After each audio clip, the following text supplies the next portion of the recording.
बिस्मिल्लाहिर्रहमानिर्रहीम। आज हम एस लेवल अकाउंटिंग जिसका कोड है 9706 उसका फेब मार्च 2021 का पेपर 2 करने जा रहे हैं। इसका क्वेश्चन नंबर 1 से लेके 3 ऑलरेडी रिकॉर्डेड हैं। क्वेश्चन नंबर 1 पार्टनरशिप था, उसके बाद फिर आपका अकाउंटिंग फॉर डेप्रिसिएशन था, फिर इंटरप्रिटेशन ऑफ फाइनेंशियल स्टेटमेंट्स। और ये तीनों आपको कराची एकेडमी के यूट्यूब चैनल की प्लेलिस्ट पे एक फ़ोल्डर होगा Feb March 2021 S level accounting, वहाँ मिल जाएगा, वहाँ जाकर देखें। And this is very important क्योंकि ये रिसेंट पेपर है बिल्कुल 2021 का, इसीलिए मैंने इसे सेलेक्ट करा। और इसका जून का पेपर भी हम करेंगे, तो ये रिसेंट अगर 1-2 साल के पेपर आप कर लेते हैं तो भी आपको आइडिया होता है कि यार आप जो मज़ीद जो पेपर आप करने जा रहे हैं, जो आपके हाथ में आएगा उसका ट्रेंड क्या होगा। तो दिस इज़ वेरी इंपॉर्टेंट, इसकी प्रैक्टिस करें। और अकाउंटिंग के अंदर आई ऑलवेज से कि देयर आर ओनली 2 थिंग्स, एक आपकी क्लैरिटी ऑफ कंसेप्ट है और सेकंड आपकी प्रैक्टिस है। अगर आपकी क्लैरिटी बहुत अच्छी भी है लेकिन यू आर नॉट प्रैक्टिसिंग तो भी you will be in hot water, because practice जो है वो मैक्स परफेक्ट। और अगर आपके कंसेप्ट अच्छे नहीं है लेकिन यू कीप प्रैक्टिसिंग, कि आप प्रैक्टिस कर रहे हैं, और उसके बाद ये होगा कि ग्रेजुअली यू विल सी कि आपके जो कंसेप्ट्स हैं वो बेहतर होना शुरू हो जाएंगे। तो प्रैक्टिस इज़ द की। और फिर एग्ज़ाम्स के अंदर आपको ऐसा लगेगा जैसे सब आसान है। और प्रैक्टिस के लिए सबसे इंपॉर्टेंट चीज़ होती है पास्ट पेपर्स। पास्ट पेपर्स की जितनी प्रैक्टिस कर सकते हैं करें। मैंने अभी ख़ास तौर पे आपका जो एस लेवल की जो पेपर 1 है उसके काफ़ी पेपर मैंने कराए हैं, वो भी आपको वहाँ पर मिल जाएंगे, तो उसको भी देखें जाके। पार्टनरशिप के ऊपर पूरा एक फ़ोल्डर है, वो देखें जाके। उसमें अगर सारे वो जो क्वेश्चंस मैंने कराए हैं जिसमें इसका भी क्वेश्चन नंबर 1 है, तो वो अलग से एक फ़ोल्डर है जो पार्टनरशिप से रिलेट्स करता है। उसमें काफ़ी पास्ट पेपर्स हैं, उसको देखें। वो ये नॉर्मली जो है रेगुलर बेसिस के ऊपर पार्टनरशिप का पेपर आता है, तो इसको भी देखें और प्रैक्टिस करें। हम आते हैं अपने क्वेश्चन नंबर 4 की तरफ। It's something about the management accountancy, जिसमें मार्जिनल कॉस्टिंग और वेरिएबल कॉस्टिंग की हम बातें करते हैं। तो मैनेजमेंट अकाउंटिंग क्या होती है? एक होती है आपकी जो स्टेट्यूटरी, जैसे हम नॉर्मली फाइनेंशियल अकाउंटिंग करते हैं जिसके ज़रिए फाइनेंशियल स्टेटमेंट्स हम बनाते हैं। ये सब हिस्टोरिकल कॉस्ट बेसिस के ऊपर बनते हैं, इसका ऑडिट भी होता है, सब कुछ होता है। एक मैनेजरियल अकाउंटिंग कहलाती है। वो जो मैनेजरियल अकाउंटिंग कहलाती है उसका पर्पस ये होता है कि डे इन डे आउट जो आप ऑपरेशन कर रहे हैं उसके लिए जो मैनेजर्स बिज़नेस को रन कर रहे होते हैं उनको डिसीज़न मेकिंग के लिए कुछ आपको करंट इन्फॉर्मेशन की ज़रूरत होती है, और वो इन्फॉर्मेशन जो है वो रिलेवेंट होनी चाहिए डिसीज़न मेकिंग से। तो ये जो जितनी भी मैनेजरियल अकाउंटिंग है ये सब उसी से रिलेट्स करती है। It doesn't have to do with I to से जो आपकी फाइनेंशियल अकाउंटिंग है उससे इसका ताल्लुक नहीं होता। वो हिस्टोरिकल कॉस्ट बेसिस पे आप ledger, income statement, statement of financial positions, statement of changes in equity, ये सब आप बना रहे होते हैं। यहाँ जो आप करते हैं वो फिर आप अपना जैसे आप ये कहें कि मार्जिनल कॉस्टिंग है, एब्जॉर्प्शन कॉस्टिंग आप करते हैं, प्रोसेस कॉस्टिंग आप कर रहे होते हैं, जॉब ऑर्डर कॉस्टिंग आप करते हैं। तो ये जितनी भी चीज़ें हैं इनको आप एक्टिविटी बेस्ड अकाउंटिंग करते हैं, बजटिंग की आप बातें करते हैं। जितनी भी टर्म्स मैं नाम आपके सामने ले रहा हूँ ये सारे के सारी मैनेजरियल अकाउंटिंग से रिलेट्स करते हैं। इसका बेसिक कंसेप्ट आप समझ लें। फिर हम सवाल की तरफ भी आते हैं। बेसिक कंसेप्ट इसका यही है कि जो आपकी जो बिज़नेस है, जो मैनेजर्स बिज़नेस को रन कर रहे हैं, वो मिडिल मैनेजमेंट हो, वो सीनियर मैनेजमेंट हो, वो चीफ एग्जीक्यूटिव ऑफिसर हो, whatever is the capacity, they need some information और relevant information for decision making. और वो इंफॉर्मेशन हिस्टोरिकल जो कॉस्ट है फाइनेंशियल अकाउंटिंग है वो समटाइम्स आपको नहीं देती, क्योंकि वो हिस्टोरिकल कॉस्ट की इंफॉर्मेशन तो आपको देगी लेकिन आपको डिसीजन मेकिंग के अंदर समटाइम्स रिलेवेंट किस्म की इंफॉर्मेशन चाहिए होती है। तो वहाँ फिर अकाउंटिंग की जो ब्रांच है जिससे हम मैनेजरियल अकाउंटिंग या मैनेजमेंट अकाउंटिंग भी कहते हैं वो फिर इमर्ज हुई। और ये जितनी भी चीज़ें आप देख रहे हैं, जैसे अभी हम मार्जिनल कॉस्टिंग की बात करेंगे, जॉब ऑर्डर कॉस्टिंग, जो टर्म्स मैंने अभी बताई, ये सारी की सारी फिर मैनेजरियल अकाउंटिंग से रिलेट्स करती हैं। तो इसका कंसेप्ट ये था। बातें हम सवाल की तरफ। क्वेश्चन नंबर 4 कहता है कि limited produces goods at 2 sides and uses marginal costing, के के लिमिटेड जो है वो प्रोड्यूसेस गुड्स बनाती है एट 2 साइड्स, 2 साइड्स के ऊपर, and uses marginal costing. What do you mean by marginal costing? देखिए 2 कॉस्टिंग होती है नॉर्मली, आपके पेपर में बहुत आता है, marginal costing and absorption costing.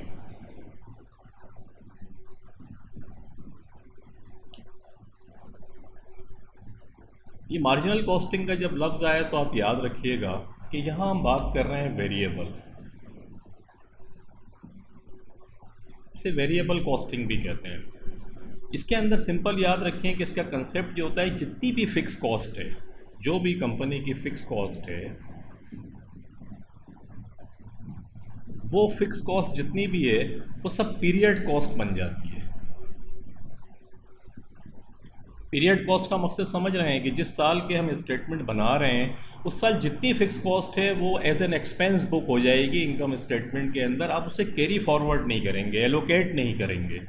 जो आपकी एंडिंग इन्वेंट्री है, देखें कौन सा आइटम इनकम स्टेटमेंट से निकल कर जाता है स्टेटमेंट ऑफ फाइनेंशियल पोजीशन के अंदर, दिस इज एंडिंग इन्वेंट्री और प्रॉफिट या लॉस जिसकी हम बात करें।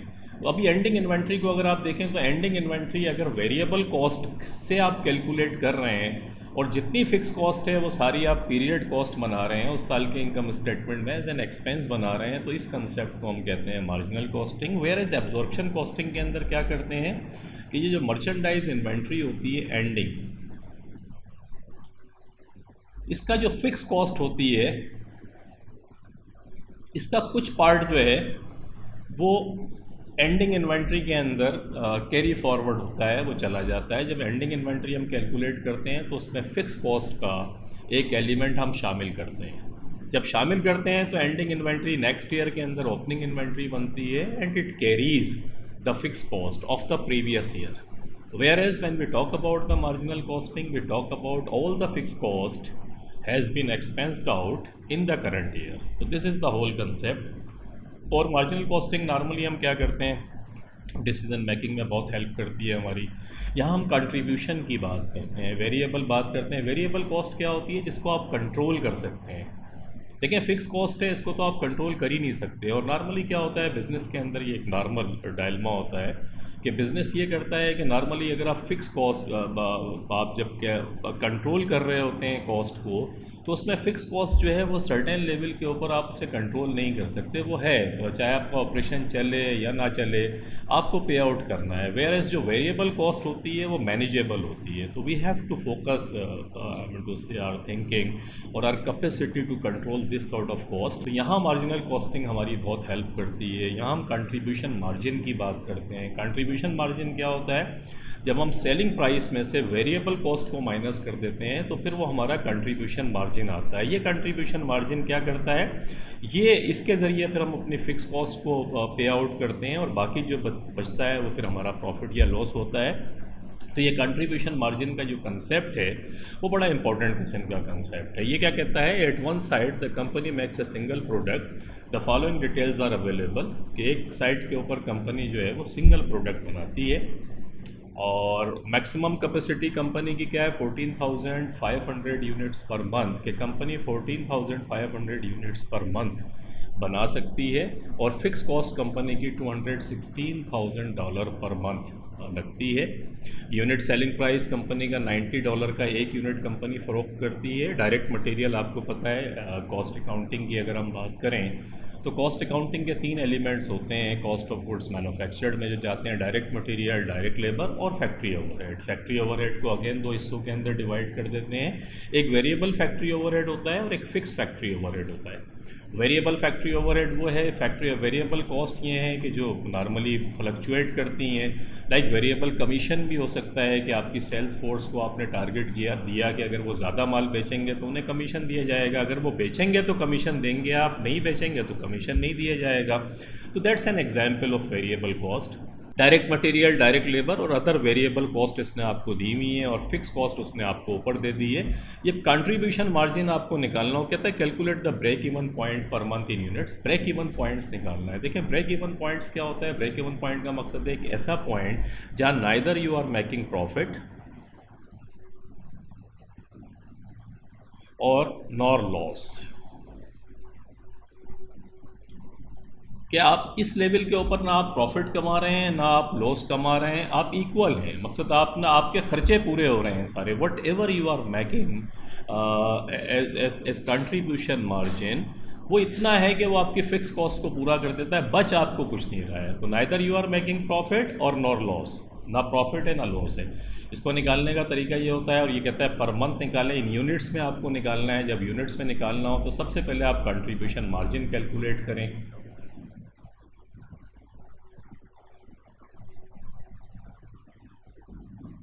कंट्रीब्यूशन मार्जिन कैसे कैलकुलेट करेंगे? यूनिट सेलिंग प्राइस 90 थी आपकी, इसमें से लेस कर दें आप वेरिएबल कॉस्ट। वेरिएबल कॉस्ट कितनी है आपकी? देखें, डायरेक्ट मटेरियल 25 और डायरेक्ट लेबर ये है 36 और अदर वेरिएबल कॉस्ट ये हैं 11। इन तीनों को प्लस करें आप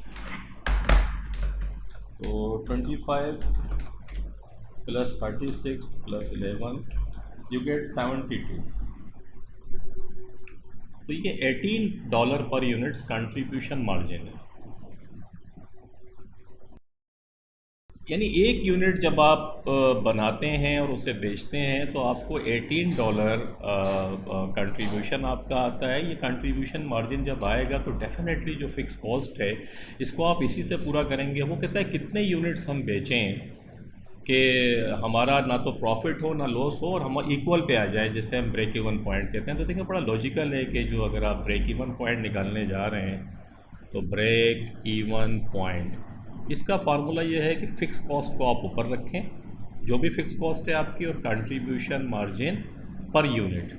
कि कंट्रीब्यूशन मार्जिन पर यूनिट अगर आप ये परसेंटेज में अगर हम निकाल लें तो फिर अमाउंट के अंदर ये फिगर आ जाएगी। अगर मैं मिसाल के तौर पे आपको समझाता हूँ, अक्सर सवाल में ये आता है, वो कहता है इन अमाउंट बताएं कि डॉलर के अंदर बताएं कि डॉलर में बताएं कि कितनी सेल्स होगी जो ब्रेक इवन हो जाएगा हमारा। तो आसान तरीका होता है इस 18 को फिर आप 90 से डिवाइड कर दीजिएगा और जो परसेंटेज आए उसे कहते हैं कंट्रीब्यूशन मार्जिन परसेंटेज। तो उस परसेंटेज को फिर आप डिवाइड कर दीजिए, फिक्स कॉस्ट को उस परसेंटेज से डिवाइड कर दें, जो भी आए तो फिर आपके पास अमाउंट के अंदर आ जाएगा। तो इन इधर वे याद रखिएगा आप अभी, क्योंकि हमारे पास उसने कहा है इन यूनिट्स निकालना है। तो फिक्स कॉस्ट आपकी कितनी है? 216,000 ऊपर दी हुई है। ये फिक्स कॉस्ट है जो हमें पूरी करनी है, ये देख रहे हैं। और हमारे पास कंट्रीब्यूशन मार्जिन 18 आया, तो $18 हम कमाते हैं एक के ऊपर और 216,000 हमें कमाने हैं। अगर मकसद हमें इतने पैसे कितने कमाएं जो ये पूरे हो जाएं, डिवाइड अगर हम 18 से करते हैं तो 12,000 यूनिट्स आ जाएंगे। ये ब्रेक इवन पॉइंट्स आ गए। अगर हम ये 12,000 यूनिट्स को मैं दोबारा कंट्रीब्यूशन मार्जिन 18 से मल्टीप्लाई करूं, देखिए वही 216,000 आ जाएगा। तो अगर 12,000 यूनिट्स कंपनी बनाती है तो इस लेवल के ऊपर company neither making profit nor loss, के ना प्रॉफिट कमा रही है ना लॉस कमा रही है। तो this is very important concept. If you are going to run your own business, this is very important for you. You have to see कि how many units you have to sell to fix your overall cost. फिर उसके बाद आप plan करते हैं कि इसके ऊपर जो कुछ भी हम कमाएंगे वो हमारा मार्जिन ऑफ सेफ्टी होगा। मार्जिन ऑफ सेफ्टी का मकसद है कि ब्रेक इवन पूरा हो गया, ब्रेक इवन से ऊपर जो भी आपने फोरकास्ट किया है या आपकी एक्चुअल सेल्स है, इन दोनों का डिफरेंस मार्जिन ऑफ सेफ्टी कहलाता है। इत्तेफाक से देखें उसने पूछा भी है, ये define the term margin of safety. ये मार्जिन ऑफ सेफ्टी मैं आपको समझा रहा था, ये आपकी समझ आ गई बात होपफुली, कि जब आपकी जो ब्रेक इवन पॉइंट है वो क्या होता है, एक ऐसा पॉइंट जहां आप ना प्रॉफिट कमा रहे हैं ना लॉस कमा रहे हैं, और इसके ऊपर जो कुछ भी होगा, जो भी एक्चुअल सेल्स आप करेंगे वो डेफिनेटली आपके लिए मार्जिन ऑफ सेफ्टी है ना। See for example think about it in a way कि आप इस बिज़नेस को खुद रन कर रहे हैं। ये कोई गारमेंट शॉप है, फॉर एग्जांपल गारमेंट शॉप है, उसमें आप ये सारी फिगर्स आपकी दी हुई हैं, आपको पता है कि यार ये मैंने इतने में मैं एक जो आप कह लेंगे जो भी सूट आप बेचते हैं उसकी $90 की प्राइस है, या आपका ये कॉस्ट लगती है उसके ऊपर, आपने इसको निकाल लिया, आपने कहा भाई $18 जो है मैं प्रॉफिट कमाता हूँ एक सूट बेचने के ऊपर, मेरी जो फिक्स कॉस्ट है $216,000 है। तो आपने डिवाइड किया, आपने कहा भाई 12,000 सूट अगर मैं बेचूंगा फॉर एग्जांपल तो मैं ब्रेक इवन पे आता हूँ, इसके ऊपर जो कुछ बेचूंगा वो मार्जिन ऑफ सेफ्टी रिलैक्स है मेरे लिए। ये तो एक तरीके से वो होगा ना, आप एक सेफ्टी जोन में दाखिल होते चले जाएंगे कि the more you sell on or above जो है, आप जो ब्रेक इवन से ऊपर जो कुछ बेचेंगे वो सारे का सारा मार्जिन ऑफ सेफ्टी के अंदर चला जाएगा। तो मार्जिन ऑफ सेफ्टी आपकी समझ में आया कि मार्जिन ऑफ सेफ्टी हम किसे कहते हैं। Margin of safety is difference between actual forecast sales and break even point. Over and above जो भी ओवर एंड अबव आप ब्रेक इवन पॉइंट से बेचेंगे वो सारे का सारा जो है मार्जिन ऑफ सेफ्टी आपका कहलाएगा। डिफरेंस होगा कि जो एक्चुअल या फोरकास्ट सेल्स है माइनस करते हैं उसमें से, यानी 12,000 फॉर एग्जांपल हमारी एक्चुअल सेल्स 15,000 यूनिट्स की हुई, तो मार्जिन ऑफ सेफ्टी कितना आया, 12,000 पे हम ब्रेक इवन कर रहे हैं और 15,000 हमने बेच दिए। तो ये जो 3,000 यूनिट्स हैं ये असल में मार्जिन ऑफ सेफ्टी आपका आ जाएगा। तो ये आपने समझा।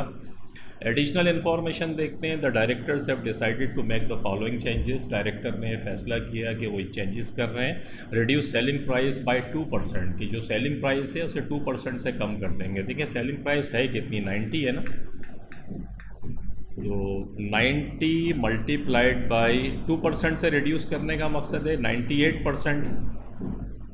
तो 98% कितना आ गया, 90 मल्टीप्लाइड बाई 98%, ये 88.2। तो अब जो आपकी सेलिंग प्राइस है वो $90 नहीं है बल्कि 88.2 है।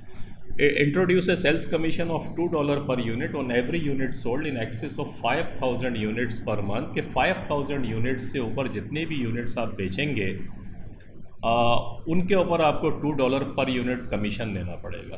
तो ये भी एक तरीके से ये कमीशन आपका हो गया, ये भी वेरिएबल कॉस्ट है आपकी। Purchase direct material in bulk and obtain a trade discount of 20%, के हम बल्क के अंदर जब खरीदेंगे तो फिर हमें ट्रेड डिस्काउंट मिलेगा 20% का। तो डायरेक्ट मटेरियल पर यूनिट हमें पड़ रहा था $25 का, और $25 का था, इसका 20% निकाल लें तो ये 5 आ जाएगा, और 25 में से 5 माइनस करें। अब जो डायरेक्ट मटेरियल की कॉस्ट पड़ेगी आपको वो $20 पर यूनिट पड़ेगी। अब buying direct material in bulk will increase storage cost by $4,000 per month, कि स्टोरेज कॉस्ट जो है आपकी वो $4,000 से बढ़ जाएगी। और स्टोरेज कॉस्ट का मकसद है रेंट पे आप लेंगे, स्टोरेज कॉस्ट है, तो ये फिक्स कॉस्ट आपकी हो गई कि आप एक दफ़ा जब आप कमिटमेंट कर लेंगे तो अगर आपकी सेल नहीं भी होती है तो भी ये स्टोरेज तो आपको करना ही करना है इन ईदर वे, तो आपको पे करना पड़ेगा। ये फिक्स कॉस्ट आपकी हो गई। आगे कहता है कि demand will be 98% of factory capacity, factory capacity की 98% होगी। फैक्ट्री कैपेसिटी कितनी है हमारी, हम देख कर आए ऊपर, सबसे ऊपर उसने मैक्सिमम कैपेसिटी 14,500 यूनिट्स उसने बताया था हमें। तो 14,500 यूनिट्स जो उसने बताया था,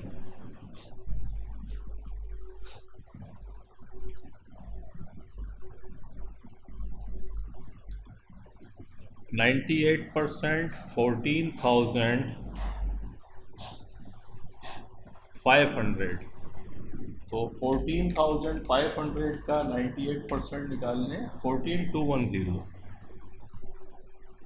ये 14,210 जो है ये एक्चुअली क्या है, ये फिर आपकी जो कैपेसिटी है वो ये आपकी आ गई 14,210। ये आपकी जो डिमांड है इस लेवल के ऊपर वो इतनी है 14,210। जब आपने ये तीनों फिगर्स कैलकुलेट कर ली तो आप देखें वो कहता क्या है, कहता है prepare a marginal costing statement to show the monthly profit based on this changes, के मार्जिनल कॉस्टिंग के ज़रिए आप ये बताइए कि प्रॉफिट कितना आएगा। तो देखिए मार्जिनल कॉस्टिंग के लिए अब आपके पास सारी फिगर्स आ गई हैं। आप सिंपल सबसे पहले marginal costing statement for 1 month, revenue सबसे पहले निकालते हैं। मैं अभी आपको बता कर आ रहा हूँ 88.2, सेलिंग प्राइस कम होगी 2% से कम हो गई, 90 थी, 90 के 2% माइनस की 88.2। और अभी मैंने आपको बताया डिमांड जो है, जो इसकी मैक्सिमम कैपेसिटी है 14,500, उसका 98% होगी। हमने कैलकुलेट किया 14,210 यूनिट्स हम बेचेंगे, तो यह रेवेन्यू हमारे पास आ गया। रेवेन्यू में से लेस कर दें वेरिएबल कॉस्ट। अभी आप देख कर आ रहे हैं कि वेरिएबल कॉस्ट जो है 25 थी मटेरियल की, लेकिन उसका हमने परसेंटेज जो रिडक्शन आई वो हमने 20% माइनस करा, तो $20 हम निकाल कर लाए और 14,210 यूनिट्स हमने ही बेच दिए, क्योंकि यही डिमांड थी। तो इससे मल्टीप्लाइड करा डायरेक्ट मटेरियल, डायरेक्ट लेबर की कॉस्ट में कोई चेंज नहीं आया। तो सवाल के अंदर अगर आप देखें तो डायरेक्ट मटेरियल कितना दिया हुआ है, ये 36 दिया हुआ है। अदर वेरिएबल जो है वो 11 है, तो इन दोनों को आप ऐसे ही रख दें, 36 और 11 यही 14,210 से मल्टीप्लाइड होंगे। तो direct material, direct labour, other variable cost आके, और कमीशन उसने बताया था कि 5,000 यूनिट्स से ऊपर जितने भी यूनिट्स बिकेंगे उस पर $2 कमीशन देना पड़ेगा। तो 14,210 में से अगर आप ये 5000, क्योंकि इस पर कमीशन नहीं देना पड़ेगा, तो 9210 यूनिट्स जो हैं इस पे आप कमीशन देंगे $2 का, वो ये आ गया।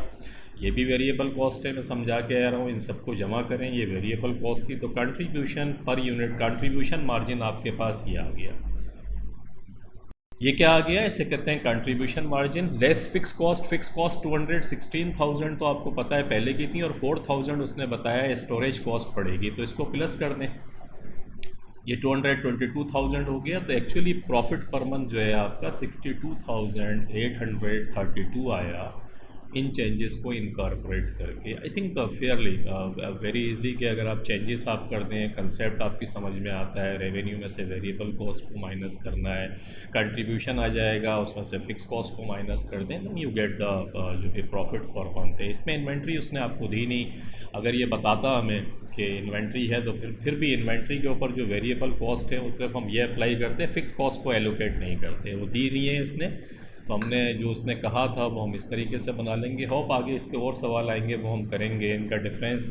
बाद सवाल ऐसे भी आए जिसके अंदर एब्जॉर्प्शन कॉस्टिंग और मार्जिनल कॉस्टिंग है, तो वो हम करेंगे तो और आपको क्लियर होगा। अभी आप इस लेवल पर इतना तो समझें, क्योंकि ये रिपीट हो सकता है इस किस्म का सवाल दोबारा एग्जाम के अंदर, keep it in your mind. तो ये हो गया explain 2 advantages of using A system of marginal costing के 2 एडवांटेजेस बताए। देखिए मार्जिनल कॉस्टिंग का पहला एडवांटेज तो ये होता है कि अगर आप डिसीजन मेकिंग करने जा रहे हैं, आपके डिफरेंट प्रोडक्ट्स है, फॉर एग्जांपल आप यूँ समझें कि आप 2-3 प्रोडक्ट्स बेचते, एक प्रोडक्ट ऐसी है जिसके ऊपर मार्जिनल कंट्रीब्यूशन मार्जिन आपका ज़्यादा है, एक प्रोडक्ट ऐसी है जिस पे कंट्रीब्यूशन मार्जिन आपको कम मिल रहा है, तो आप कौन सी प्रोडक्ट ज़्यादा बेचेंगे, जिसका कंट्रीब्यूशन मार्जिन ज़्यादा है। तो ये फिर मार्जिनल कॉस्टिंग आपको ये बताती है कि इस तरीके से आप ये करें। अगर मटेरियल शॉर्ट है आपका, फॉर एग्जांपल मटेरियल की शॉर्टेज चल रही है, तो भी आप क्या करेंगे, जिस प्रोडक्ट का कंट्रीब्यूशन मार्जिन ज़्यादा होगा आप उसको ज़्यादा बनाएंगे, बाकियों को छोड़ देंगे। तो इस किस्म की जो इन्फॉर्मेशन है वो मार्जिनल कॉस्टिंग आपको प्रोवाइड करती है।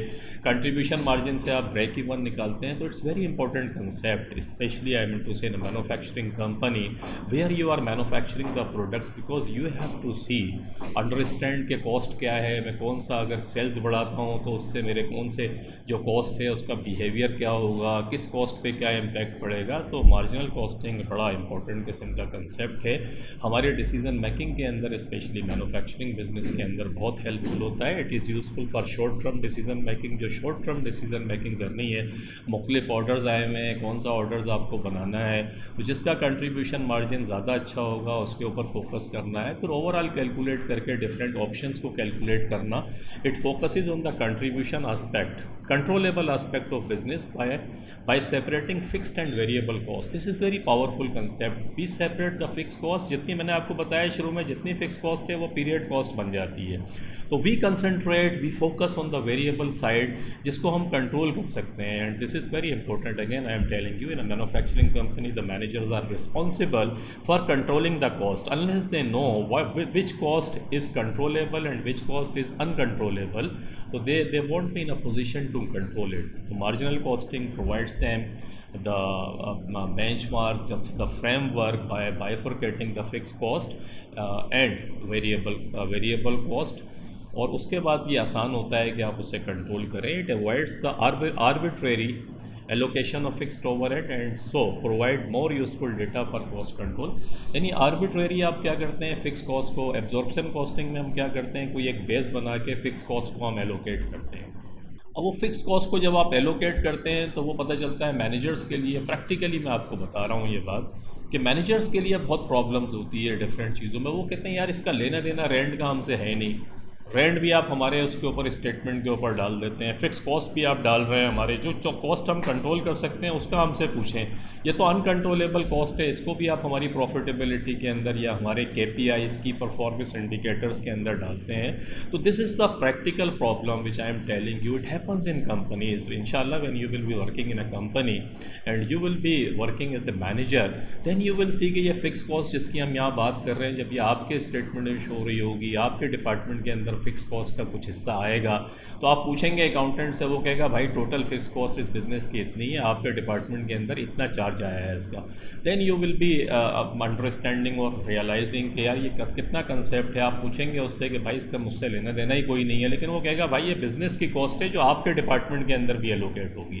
तो दिस इज़ वॉट के मार्जिनल कॉस्टिंग इन दोनों को अलग करती है और कंट्रोलेबल आस्पेक्ट के ऊपर फोकस करवाती है आपका। This is important. आगे आते हैं एडिशनल इन्फॉर्मेशन में, कहता है at its other side the company. तो अब ये एक साइड का तो हमने काम कर लिया, दूसरी साइड पे द कंपनी मेक्स 3 प्रोडक्ट्स। वहाँ यहाँ एक प्रोडक्ट बना रही थी या 3 प्रोडक्ट्स बनाती है, product X, product Y and product Z.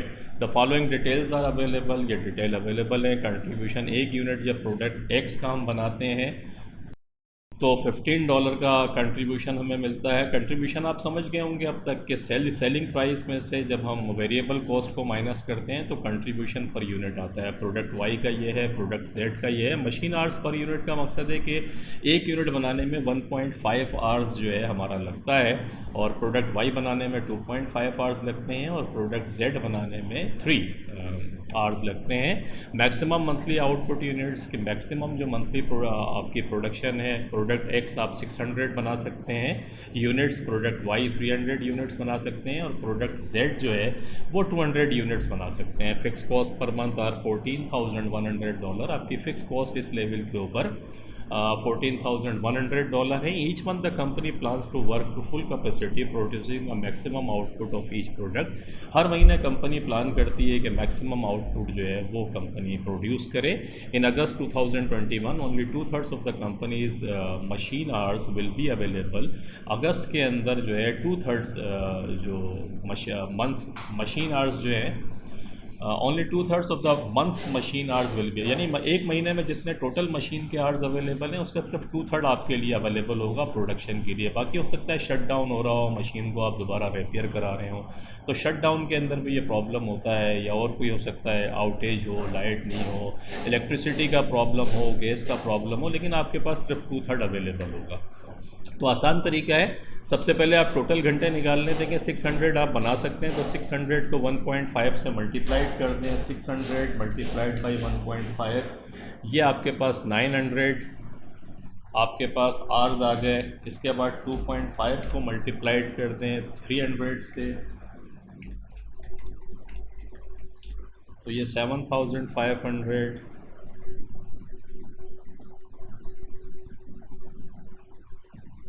ठीक है, 750, और ये 3 को इससे कर दें तो 600 आ जाएगा। तो ये तीनों को जमा कर ले, समझ रहे हैं आप बात। 1.5 आवर्स के अंदर 1 यूनिट बनता है, 600 मैक्सिमम बनते हैं, तो मल्टीप्लाइड करके टोटल आपने घंटे मशीन आवर्स लगा लिए जो आपको चाहिए, क्योंकि 900 मशीन आवर्स जो है जब चलेगी जब 600 यूनिट्स बनेंगे। जब 750 घंटे मशीन चलेगी तो फिर जाके 300 यूनिट्स बनेंगे। तो 750 प्लस 900 और प्लस 600, तो ये 2250 हो गया। ये घंटे अवेलेबल हैं आपके पास, और इसका कहता है 2/3 होगा, तो इसका 2/3 निकाल लें।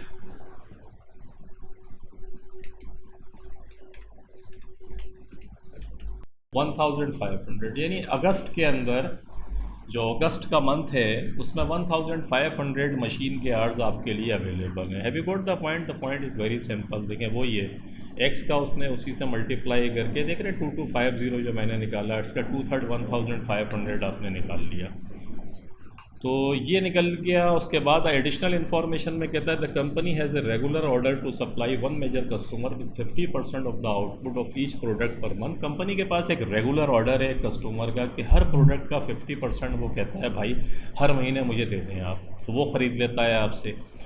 2 options are being considered to deal with the shortage of machine hours, क्योंकि मशीन के आवर्स कम हो गए हैं। अभी हम ऊपर देख कर आ रहे हैं कि सिर्फ 2/3 अवेलेबल हैं, 1500 घंटे। अब आप देख रहे हैं कि मार्जिनल कॉस्टिंग आपकी हेल्प कैसे करेगी, ये आप समझिएगा प्रैक्टिकली तौर पर। This is very important. ये समझ लेंगे तो एग्ज़ाम के अंदर आपको बाकी सवाल को डील करना भी आसान होगा।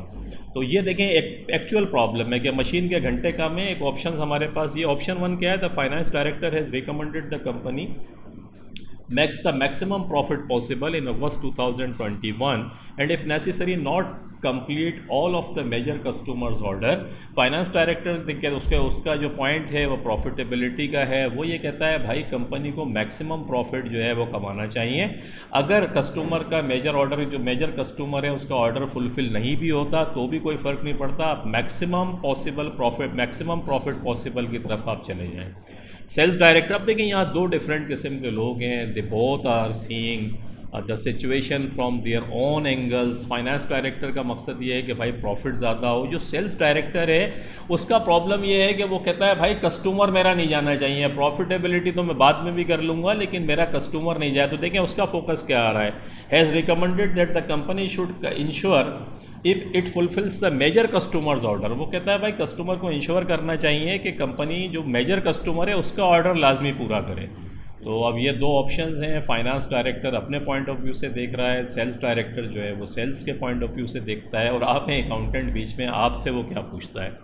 कैलकुलेट द प्रॉफिट और loss for August 2021 based on option 1 and option 2। Option 1 and option 2 हमारे पास मशीन आवर्स का प्रॉब्लम है कि मशीन आवर्स जो हैं हमारे पास कम है। तो सबसे पहले कंट्रीब्यूशन पर मशीन आवर देखें, जो भी चीज़ शॉर्ट हुआ करे ना याद रखें उसका फिर आप कंट्रीब्यूशन निकालें कि यार 1 घंटा जब मशीन चलती है तो एक्चुअली कंपनी कितना कंट्रीब्यूशन अर्न करती है। The whole concept is that whatever is the shortage, किसी भी एलिमेंट में अगर शॉर्टेज हो तो उसका कंट्रीब्यूशन आप निकाल लें। देखिए आपके पास कंट्रीब्यूशन पर यूनिट तो दिया हुआ है, 1 घंटे पे 1.5 आवर्स चलते हैं, तो आप सिंपल अगर जो कंट्रीब्यूशन पर यूनिट का है अगर इसको आप डिवाइड कर दें 1.5 से, प्रोडक्ट एक्स की बात करता हूँ, तो 15 डिवाइडेड बाय 1.5 यू गेट 10।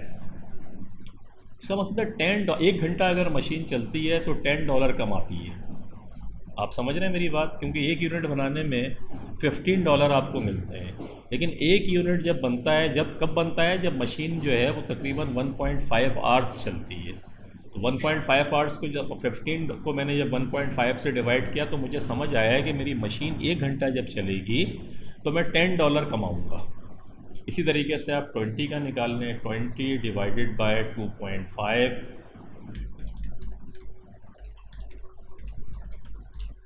तो यू गेट $8 जो है वो आप एक मशीन जब प्रोडक्ट वाई बनाते हैं आप और 1 घंटा मशीन चलती है तो यू गेट $8 पर यूनिट। और इसी तरीके से 27 को 3 से डिवाइड करें तो 9 आ जाएगा, 9 कमाते हैं। तो ये निकालना इसलिए ज़रूरी है क्योंकि असल में मशीन के आवर्स जो है ना उनकी शॉर्टेज है। तो जिस प्रोडक्ट का कंट्रीब्यूशन मशीन पर आर का ज़्यादा होगा उसको हम प्रीफ्रेंस देंगे। अब कंसेप्ट समझ में आ रहा है आपके कि कंट्रीब्यूशन मार्जिन पर मशीन आर हमने इसलिए निकाला कि हमें पता चले कि भाई किस प्रोडक्ट पे मशीन पर आर कंट्रीब्यूशन ज़्यादा है। जिसका ज़्यादा होगा उसको हम प्रेफरेंस देंगे और जिसका कम होगा उसको हम बाद में बनाएंगे। ये जहन में रखिएगा, इम्पोर्टेंट कंसेप्ट है। और देखते हैं, लेकिन ये मैंने आपको करके बताया, कंट्रीब्यूशन पर यूनिट तो दिया हुआ था आपका और कंट्रीब्यूशन पर मशीन आवर्स आपने निकाल लिया। अभी हम निकाल कर आ रहे हैं, डिवाइड करा था आपने। तो ये जब आपने ये निकाल लिया तो निकालने के बाद ऑप्शन 1 पे आ जाएं। ऑप्शन 1 के अंदर आप जहन के अंदर रखिएगा कि आपके पास घंटे कितने हैं। आपके पास घंटे 1500 आपके पास घंटे हैं। अभी हम ऊपर कर आ रहे थे कि 1500 आवर्स आपके पास अवेलेबल हैं। और ऑप्शन 1 के अंदर आप क्या करेंगे, आ जाएं। ऑप्शन 1 ये है कि आप मैक्सिमम प्रॉफिट की तरफ जा रहे हैं। तो मैक्सिमम का मकसद है, आप देखें सबसे पहले देखें कि किसका कंट्रीब्यूशन ज़्यादा है। तो सबसे पहले आप कौन सी प्रोडक्ट बनाएंगे, यहाँ से देखना शुरू करें। जिसका कंट्रीब्यूशन ज़्यादा है उसको पहले बनाएंगे। देखें ये 10 है, 10 का मकसद है ये फर्स्ट, ये 9 है, इसको बाद में बनाएंगे। इसका सबसे कम है, जो बचेगा उसको हम थर्ड पे लेके जाएंगे। ये कंसेप्ट था समझाने के लिए कि आप सबसे पहले कौन सी प्रोडक्ट बनाएंगे जिसका मशीन कंट्रीब्यूशन पर मशीन आवर्स सबसे ज़्यादा है। तो ये 10 है इसलिए नंबर 2, ये 9 है 2, ये 1 हो गया 10 वाला, ये 9 2 हो गया और 8 3 हो गया। अब सबसे पहले देखें प्रोडक्ट एक्स हम कितने बना सकते थे, 600 यूनिट्स बना सकते थे। और 600 यूनिट्स बनाने के अंदर 1.5 आपका लगता है। तो 600 मल्टीप्लाइड बाई 1.5 आपका लगता है। तो 600 को आपने 1.5 से मल्टीप्लाई करा तो ये 900 आवर्स आपके लग गए। और एक जब घंटा आप इस्तेमाल होती है मशीन तो $10 पर मशीन आवर आप कमाते हैं, तो इसको मल्टीप्लाई करके आपने डॉलर के अंदर ये देखें फिगर निकाल ली। आपके पास घंटे कितने बचे? 900 आवर्स आपके पास लग गए, 600 घंटे बचे आपके पास। और 600 आवर्स जब आपके पास बचे तो 600 का मकसद है कि मशीन अब कौन सी प्रोडक्ट आपको बनानी है? अब आपके पास प्रोडक्ट Z बनानी है, और प्रोडक्ट Z बनाने के अंदर कितना घंटा लगता है? 3 घंटे लगते हैं। तो और मैक्सिमम कितनी बना सकते हैं? 200। देख रहे हैं आप? तो 200 को हमने मल्टीप्लाई जब 3 से किया तो फिर इसका मकसद है आपके पास जो घंटे थे 600 थे, और 600 को डिवाइड कर दिया आपने 3 से, क्योंकि 3 घंटे लग रहे हैं आपके, देखें ना आप, ये 3 आवर्स लगते हैं एक यूनिट बनाने में। तो इसको मैंने 3 से डिवाइड किया, तो इसका मकसद है मैं 200 यूनिट्स बना सकता हूँ। प्रोडक्ट फुल प्रोडक्शन Z जो है 200 यूनिट्स, और इसकी कैपेसिटी भी आई थिंक 200 ही थी या 200 थी, देख रहे हैं? तो फुल कैपेसिटी मैं बना सकता हूँ क्योंकि घंटे मेरे पास अवेलेबल थे। और इसका कंट्रीब्यूशन $9 पर आवर के हिसाब से है, तो 9 से मल्टीप्लाइड किया तो 5400, और घंटे मेरे पास ख़त्म हो गए। तो टोटल कंट्रीब्यूशन मैंने कितना, प्रोडक्ट जो हमारी Y है उसके लिए घंटे ही अवेलेबल नहीं है हमारे पास। टोटल हमारे पास 1500 आवर्स अवेलेबल थे, जिसमें से 600 फुल कैपेसिटी हमने बना ली X की, क्योंकि उसका कंट्रीब्यूशन ज़्यादा था। और उसके बाद Z हमने बनाए 200, तो हमारे घंटे ख़त्म हो गए। और उसके बाद ये टोटल इनको प्लस किया, 14,400 का टोटल कंट्रीब्यूशन आया। फिक्स कॉस्ट आपको $14,100 उसने सवाल में दी हुई है।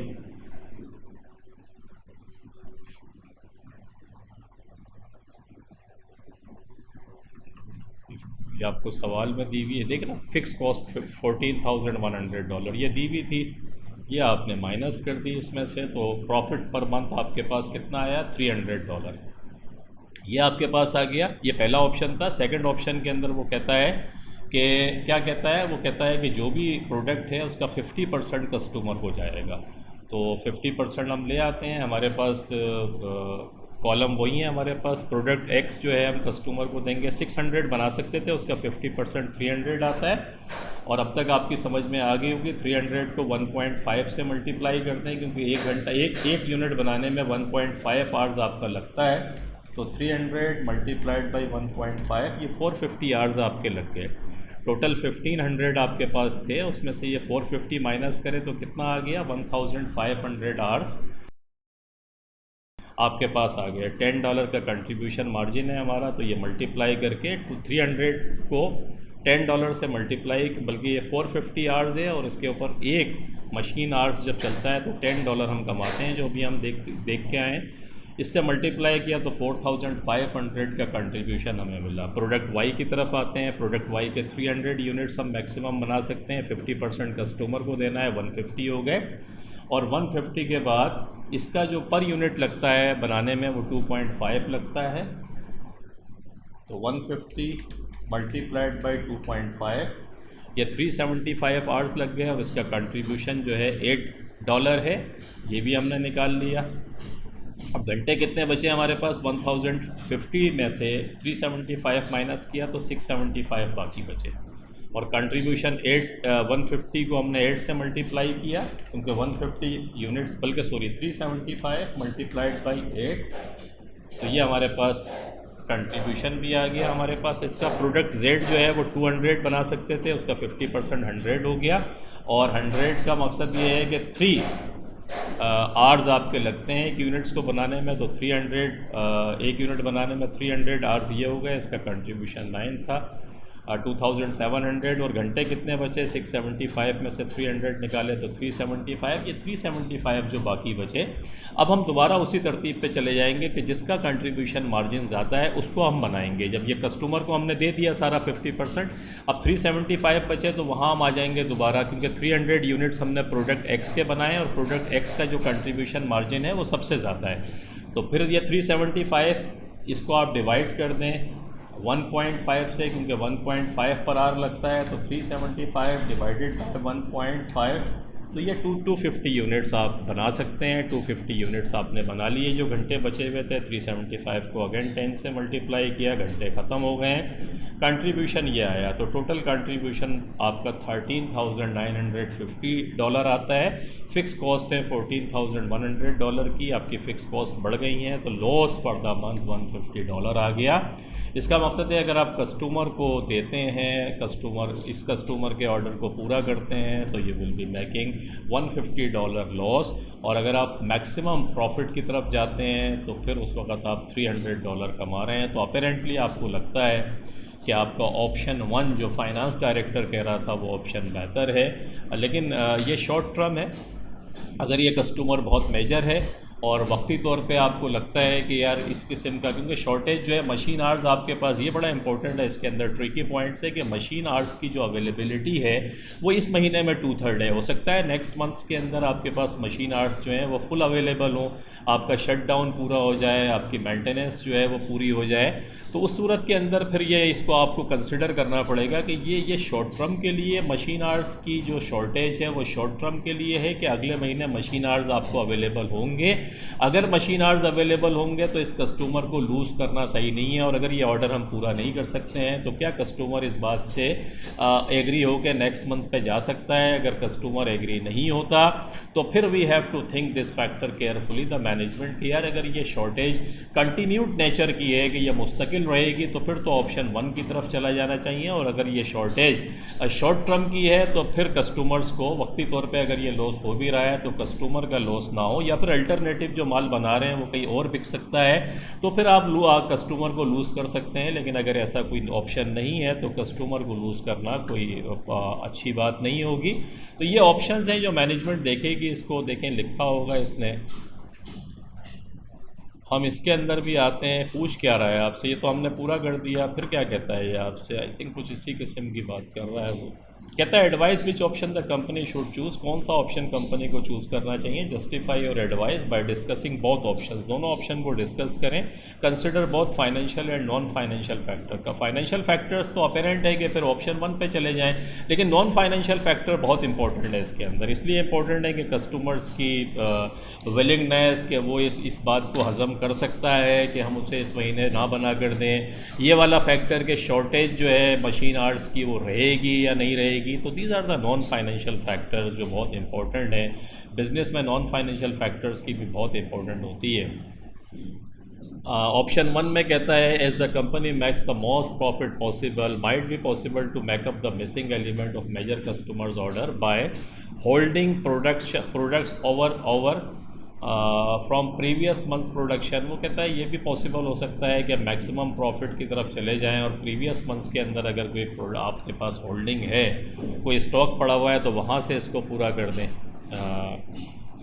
अगेंस्ट क्या है, major customer may look elsewhere to fulfill orders and loss of customer may become permanent for part of all of the regular order, part और ऑल ऑफ रेगुलर ऑर्डर। ये जो मैं आपसे बात कर रहा हूँ कि ये बड़ा इंपॉर्टेंट है कि इसको देखना पड़ेगा।